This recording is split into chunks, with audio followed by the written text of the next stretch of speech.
Hey, what's up, crafters? Mga kausok.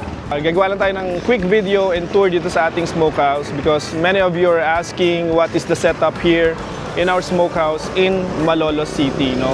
So first thing that you will see, it's an old house converted into a restaurant, no? So there's a touch of wood doon sa ating facade and medyo earthy colors yung ating pinili.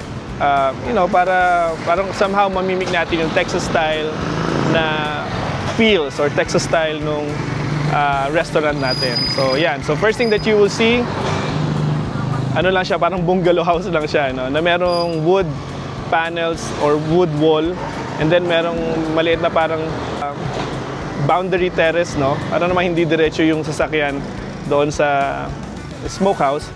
And then meron tayo ditong wall, yan, or wood wall. Yung ating pitmaster si Rani, wood wall na nilalagyan natin, in-store natin yung ating mga kahoy. Uy! Uy! Ayan, so actually ano siya, no? We use tubular frames. Ayan, mga tubular frames to. Tapos merong steel matting. Ayan, no? To hold the wood. Ayan, pagka puno to, magandang tingnan, no? So nagamit kasi nga bagong salang. Ayan, so meron siyang tubular frame with steel matting, then mga cured wood na, no? And the first thing that you will see dito sa entrance ng ating smokehouse is the smoker. No? Hindi siya kita dahil sa liwanag, pero I'll turn the camera around.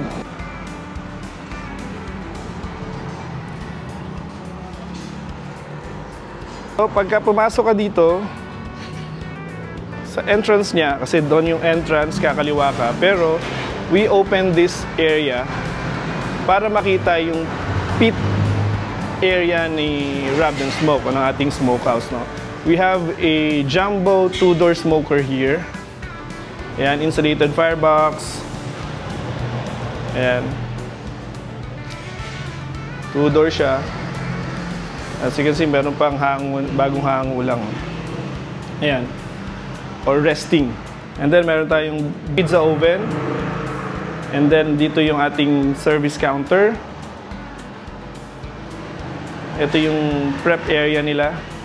Yung ilalim niyan is storage. Ayan. So glass panels yung harapan natin para nakikita nung guest while preparing their food. Parang show din, no? At nakikita rin yung ating smoker dito. We put a few lights. Ayan, para highlighted, may rail lights. Then meron ding drop lights. And then meron tayo dito yung wall natin.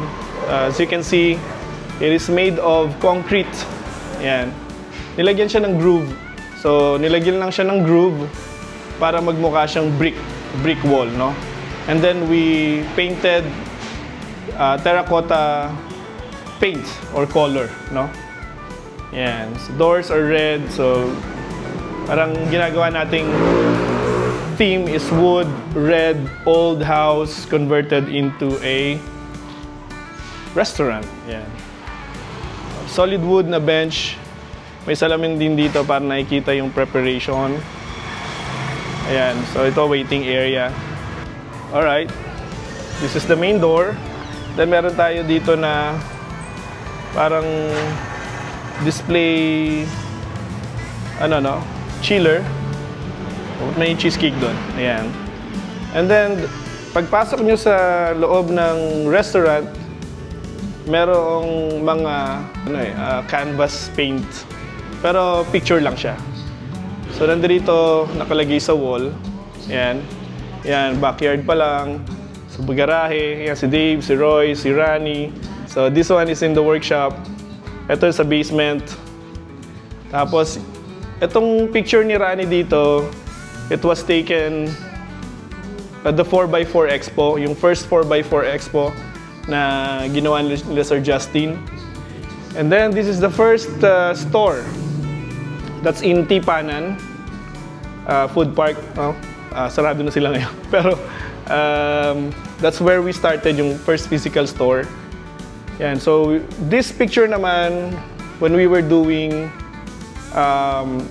YouTube videos, no? Nagtuturo tayo how to smoke meat para kay Barrel Pro and PCP Crafters. Yan. And then dito naman, when we set up a food trailer, no? Or doon naman to sa may Bukawi. Ang tawag nila doon is ano, Bukawi Bancheto or kalimutan ko na. Yan. Pero napuno, ang dami na kasing nagtitinda doon, so lumipat tayo. So, ang dami na palang pinuntahan ni Rubbed and Smoke, no? Meron din dito sa may garahe before we move to Bukawi. Meron tayo doon sa may garahe lang nakasetup. Ito si Chef Trey na na-invite nila Ma'am Malor, nila Ma'am Jen to do a barbecue class. Ito, before pandemic, ito yung setup before pandemic. Nandoon lang kami sa barbecue pop-up doon sa car wash doon sa may Balagtas. And yun, no? Ayan. And then, some wood decoration, logo. Itim pa siya. We're still deciding or nag-iipon pa for the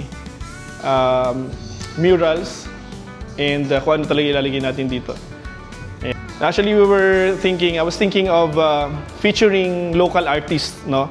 Yung mga nagpe-paint, they can display their paintings here. Kasi sa Malolos, sa Bulacan, Baliwag, and sa Bulacan, maraming mga artists, no? So if we can display their arts and crafts, malaking tulong din siguro sa kanila to move their paintings, no? So itong mga wall na yon, itong wall, that one, yan siguro din. And then itong sa may coffee or counter area service, yung work area. So may mga wall siya na pwede nating lagyan din ng mga paintings promoting mga local artists. Ayan, so sa fixtures naman, ayan, we used solid wood, no, live edge. Ayan. Uy, may ano pa, oh. Welcome back, Luca Magic. Ayan. And then black and red chairs to match the doors and the theme of the restaurant. Ayan. And then dito naman meron tayong coffee bar or beverage area. And ano din, cashier natin. Meron tayong espresso machine, may mga sodas doon. And then meron tayong draft beer. Ayan. Yung draft beer natin, ang supplier natin ng draft beer ay si Mad Bull. Ayan. So we have 3 variants, no? The Bulacan Lager, Vienna Lager, and Castellano Wheat. Ayan. Yun, no? And ayan si Shai. Si Shai ang tagabantay ng tip box. Ayan, so if we will go at the back, so itong likod natin, this is intended talaga for sana groups. Pwede natin siyang isara. Originally al fresco ayan. Pero since hindi naman siya na-utilize pa, ginawa natin siyang lagayan din ng smoker. For mga emergency na salang. Ayan. Ayan yung smoker. Meron tayong big table dito. Intended dapat for ano. And then, kusina natin. Ayan si Bernard. Iyan o. Yeah. Shoutout naman dyan. Shoutout mga kabataan. Mga kabataan dyan. Ayan, so meron tayong toilet for crew. Tapos may salamin sila dito para makita na yung sarili nila. Wash, sink, dishwash. And then, ayun yung ating kitchen. Ayan, si Vincent, pang malakasan. Ayan. And then, paikot lang yun, no? So, that's very basic. Yan yung ating setup dito.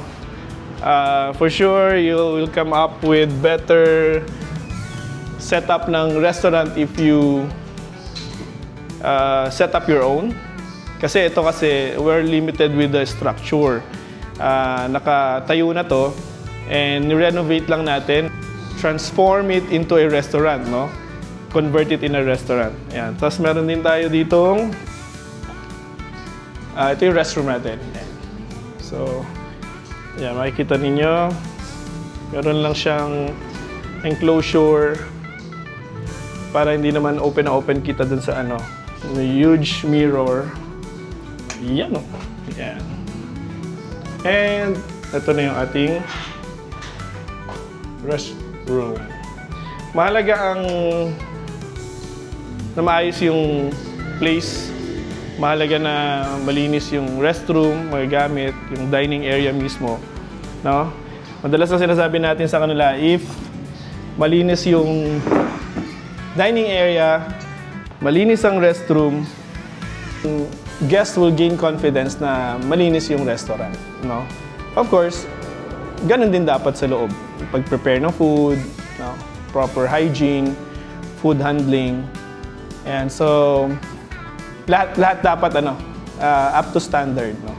Mabait naman yung ating mga crew dito, yung staff natin. Talaga nakakatulong natin sila in keeping the smokehouse clean. So if you go here, well, hindi perfect, pero they see to it na nililinisin ito after closing and before opening. No? Bago magbukas at magsara. No? Pero syempre, as a manager, iba yung nakikita, ang dami nakikita talaga. No? So yun yung mga sulok-sulok, yung mga ibabaw, yung mga fingerprints, yung mga salamin. Kasi hindi naman nila lahat nakikita. So that's where the supervisor or manager steps in to point out. No? Hindi naman para basta magbato lang ng trabaho. No? Para lang makita nila yung hindi usual na nakikita ng mga staff. Yan. So yeah, mahaba na to. This is basically just a quick tour here in our smokehouse in Malolos City. Yung gilid hindi ko pa napapakita, pero intended siya for table for twos. Yung kabila talagang daanan lang or pathway lang for the crew from the kitchen to the pit area. Yan. So yeah. So hopefully may nakuha kayong idea on how to set up your smokehouse, no? At yeah, looking forward to visit yours and feature you here in our YouTube channel. Yeah, so Barrel Pro TV. And we would love to promote and feature you and somehow magkaroon ng exposure yung inyong mga restaurants. Alright? Thank you very much for watching. Keep safe, keep firing the pit, and smoke on.